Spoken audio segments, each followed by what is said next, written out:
Hi, everybody. Hello there, Jerry. Linda and Gizmo. We're the village's newcomers, and it's time once again for...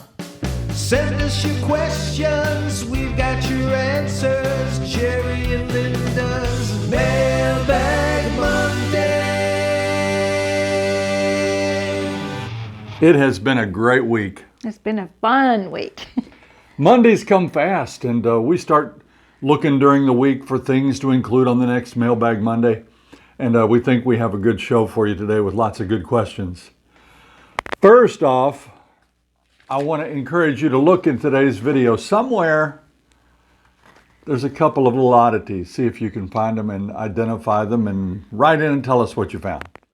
We had our first viewer submission of the new t-shirts. Actually, it's the second, but the first one from the link that we provided for you. And here they are. It's Paul and Jill sporting their new Village's Newcomers t-shirts. We really appreciate you guys and all of you that ordered shirts. The manufacturer has been in touch with me, and apparently things are going to the mail right now, and you should have them real soon. Send those pictures in, please. And now it's time for a couple of shout-outs. A shout-out to Karen and Larry, who dropped something off for us the other day, and we really appreciated that. They moved here, and they're already situated. They have a beautiful home down in the Marsh Bend area with a pool. Yes. We passed by, saw them working in the yard one day. Oh, it's lovely. Great folks. Thanks so much, Karen and Larry. I want to thank Sam and Eva McDowell. Well, We're going to have a show on Thursday. You don't want to miss it. It's one of my favorite shows to date. Sam was a pitcher on the Cleveland Indians back in the 1960s and 70s. A fantastic player, an all-star major leaguer, friends with Mickey Mantle, Willie Mays. Wow, what a story. That'll be on Thursday. Please tune in. And thanks to them for having us in their lovely home this week.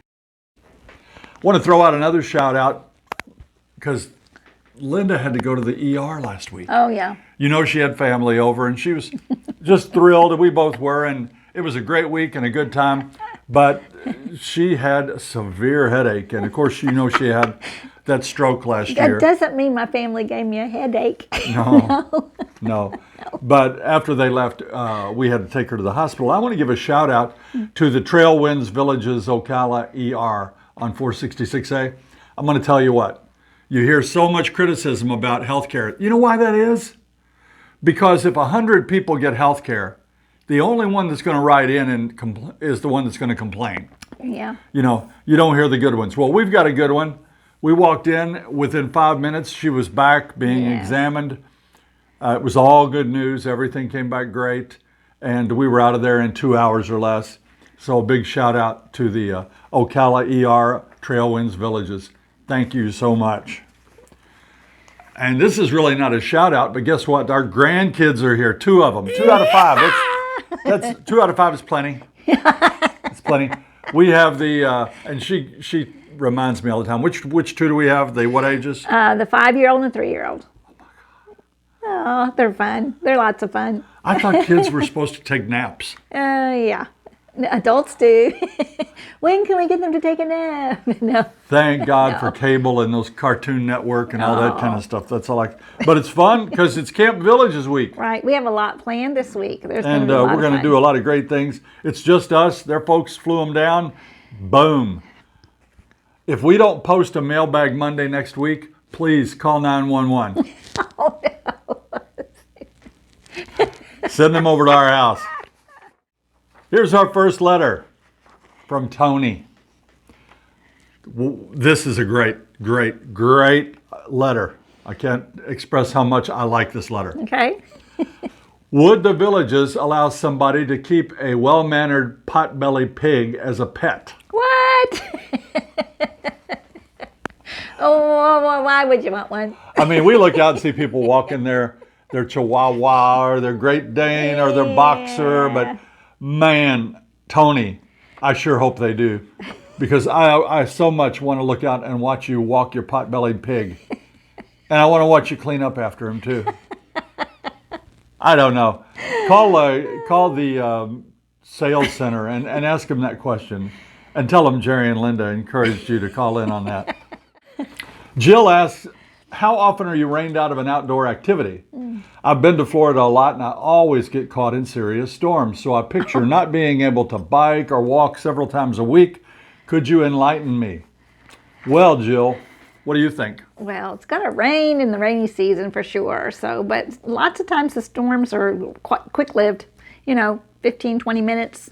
But we played golf 3 days ago and the outlook was bad.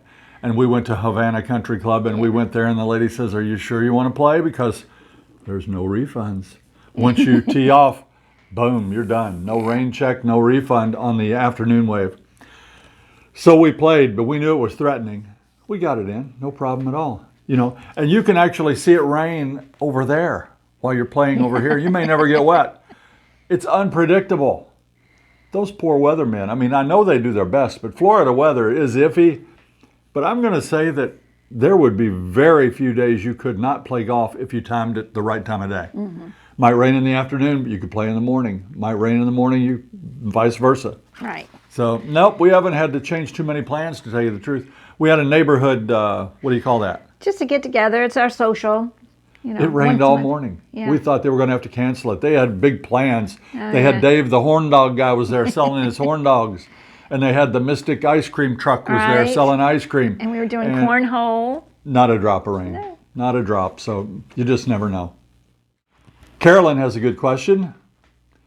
What is the village that would have the shortest drive time to Orlando International Airport or the Sanford Airport?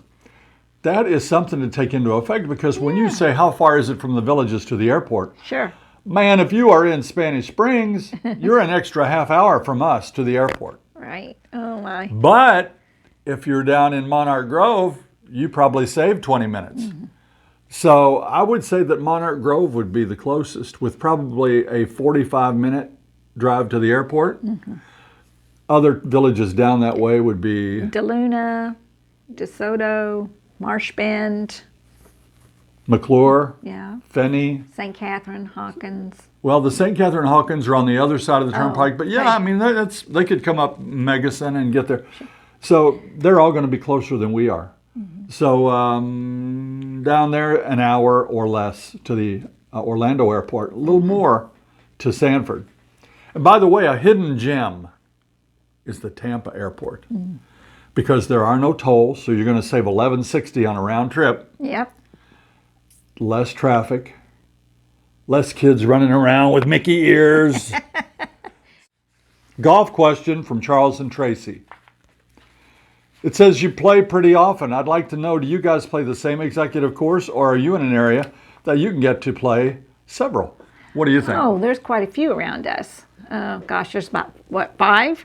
I can't name them all. But yeah, they're close to us. The Well, executives. they want you to name them all. Oh, let me see. You got me on the spot now. My mind is a blank. Remember, she was in the ER. Mangrove. I don't know. It's not one of the closest. You got Sarasota's our closest. that's the Volusia's close to us. Escambia. Yes. Okeechobee. But then we've got others like Turtle Mound. Sand and Hill. Sand Hill. And then we could go over to play Sweet Gum. And Mangrove. Mangrove.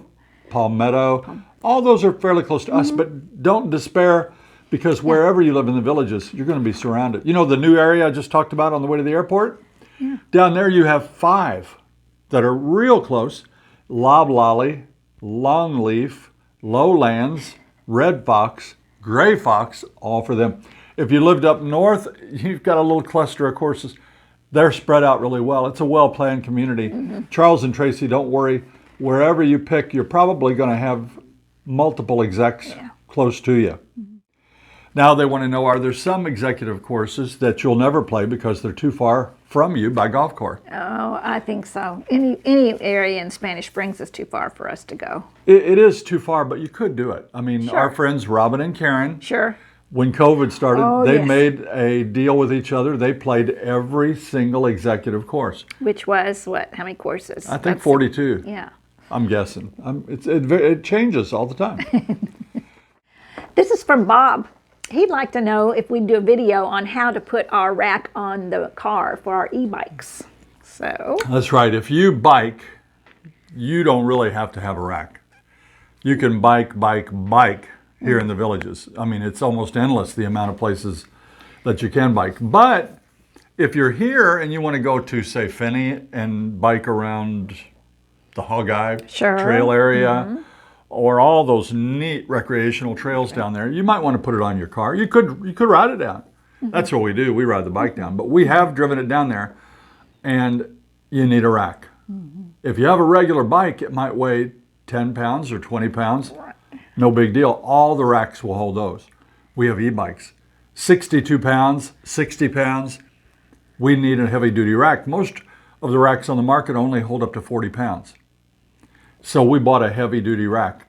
And I'm going to show a clip of me putting that on the car, just a very short clip. We're going to do a show on that because I think it's important that people know that these e-bikes are heavy. You need a heavy-duty rack, and it's a little bit labor-intensive putting that on and off the car for one person. 2 people, no problem.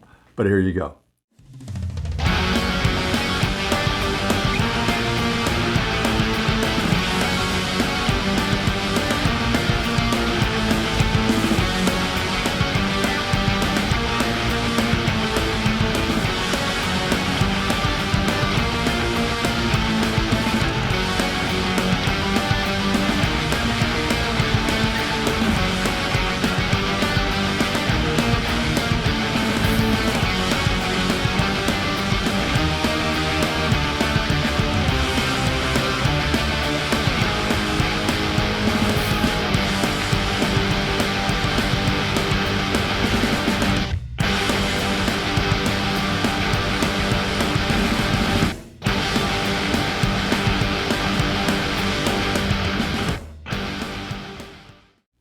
Bob, I hope that was helpful for you. There are many manufacturers that make racks, and there are quite a few choices out there, even for e-bikes. We chose the Yakima Hold Up 2. I bought it on Amazon. It was $3.99.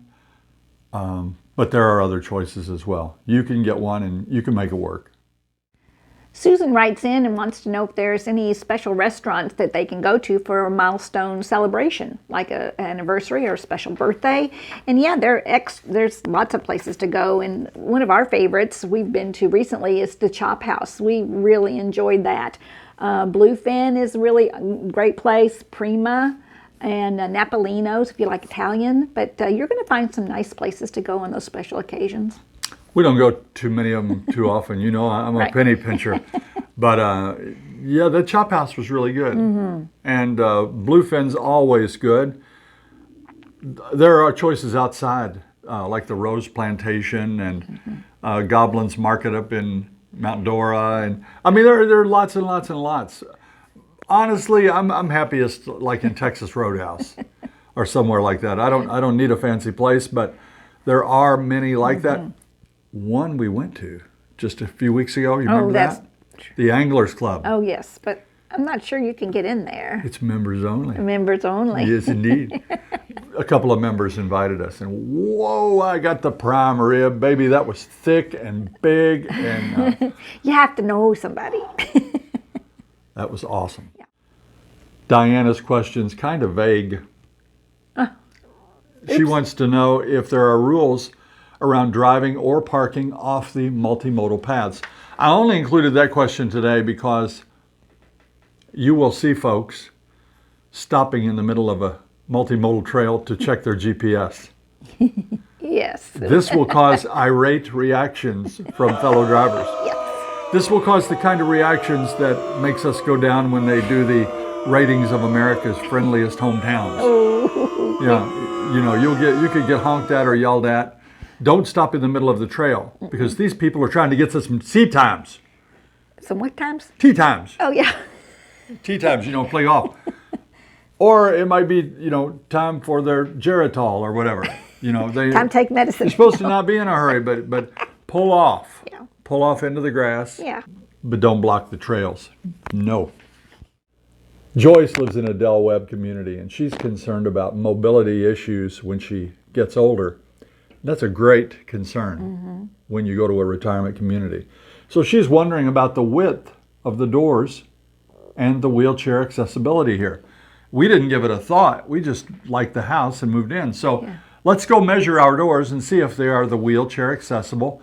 34 inches, she says. I looked it up. It's actually 32 inches. So they have to be at least 32 inches to be considered wheelchair accessible. Let's go check it out. Let's do it. Front door, 36 inches. All right, let's do that side door here. It's a sliding door. Right. I'm gonna go this way. It'll be easier. And that is 35. 35 inches. Show them the sliding door feature. We love the sliding doors here in the villages. Bye. Bye-bye. That slides off a little suite with a bedroom and a bathroom. Now, as you come on in, you can see this entryway is pretty wide. That's probably 8 feet wide. How about right there if you wanted to wheel into the kitchen? Okay. Kitchen, 35. 35 inches. Coming through.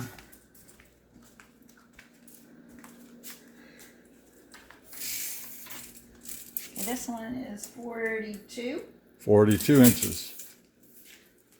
Bedroom, 36.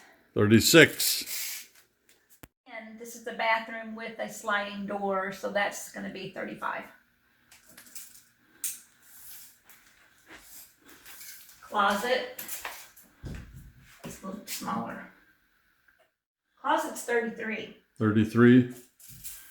And the shower? And this is pretty nice. We put a curtain in our shower. So you can get through here. I want Linda always trying to look at me while I'm taking a shower. How wide? Okay. This one is about 37. 37. So you could wheel right in there Yeah. into the shower, no problem. Put your chair, one of those seated chairs too, if you needed to. That's Yeah. nice. All right. Joyce, as you can see, all of our doors met the standards. Ashley asks, does lightning strike many houses in the villages, and what do you do about it? Ashley's a longtime viewer. He lives in England. He hasn't been able to get here to his house for a long time. That's sad. That is frustrating, That I'm would be. sure. I know he built a beautiful home and can't get here. So Ashley, we sure hope that eases up for you. That's a great question because lightning is very common here. You know, I think Florida is one of the top lightning states in the nation. It is. I wondered how many homes in our immediate area have protection against lightning, so I went out and looked for it. I literally had to drive past about 50 houses before I found one that apparently has lightning rods. You can see there on the roof. You can also see the cord. And there are quite a few of those rods on top of the home.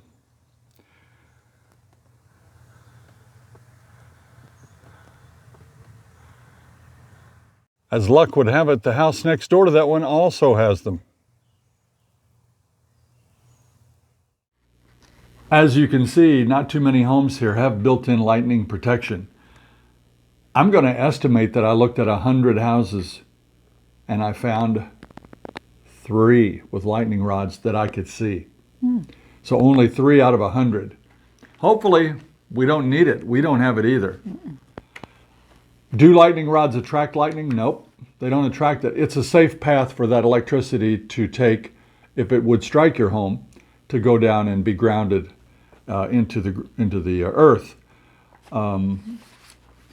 It's not expensive. If you would have a lightning strike, you could lose thousands of dollars in electronics. It costs somewhere between $400 and $1,500 probably to put in a system. It kind of got me thinking about it now. We've seen some monster lightning strikes. Yes. But then I thought back and I know how to prevent this. How? Well, again, I have a visual aid. This is my one iron. This is my one iron club. This club is 30 years old or more. Back when I started playing golf, I couldn't hit a driver, so I started hitting this one iron. I could smoke it back in the day. But Lee Trevino says to hold this up during an electrical storm because even God can't hit a one iron. Oh, gosh. Wah, wah. Oh, Jerry. And now it's time for the segment that so many of you have been waiting for. Gizmo Speaks! Yay! It's your turn! Gizmo had a question about, well, I'll just let you explain it. How's that? Linda asked me a great question. No, not my mommy Linda, another Linda. She said, do I like Florida weather better than Indiana weather? And that's a tough question, Linda, because up in Indiana, man, oh man, it gets cold in January and February, and honestly, I'm pretty low to the ground, and my belly and sometimes my private parts scrape right across that ice and snow, and let me tell you, that's not fun. So I'd have to say that overall, I prefer the weather down here. Thanks for the question. Hey guys, do you know why I would make a terrible dance partner? Because I've got 2 left feet.